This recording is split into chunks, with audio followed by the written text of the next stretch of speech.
Hi friends, ఎలా ఉన్నారు? నేనైతే చాలా బాగున్నాను. టుడే మన వీడియో టమాటా పచ్చడి. జలుబు కానీ దగ్గు కానీ లేదా ఏదైనా ఫీవర్ వచ్చినా మన నోటికి కారం కారంగా ఏదైనా తినాలనిపిస్తుంది కదా. అలాంటి టైంలో ఇలా పచ్చిమిర్చి టమాటా పచ్చడి చేశారంటే చాలా బాగుంటుంది. ఇవాళ ఎంతో కమ్మటి టమాటా అలాగే పచ్చిమిర్చి పచ్చడి సింపుల్ ప్రాసెస్ చూపిస్తాను.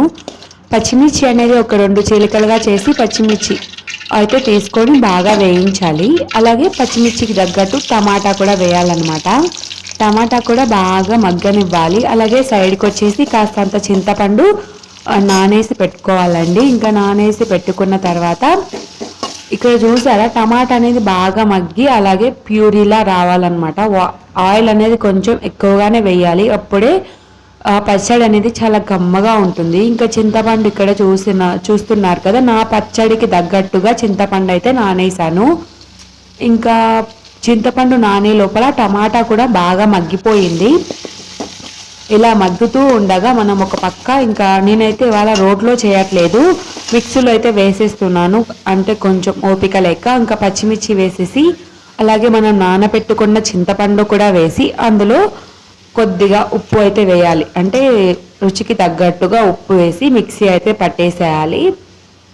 నిజమండి, ఈ పచ్చడి చాలా బాగుంటుంది. నాకు ఎక్కువగా దగ్గు జలుబు ఉండడంతో ఏం తినాలో తెలియకుండా అనిపిస్తూ ఉంటే ఇంక ఇలా కారం కారంగా టమాటా పచ్చడి అలాగే వచ్చేసి వడియాలు వేయించుకొని తినేసాను.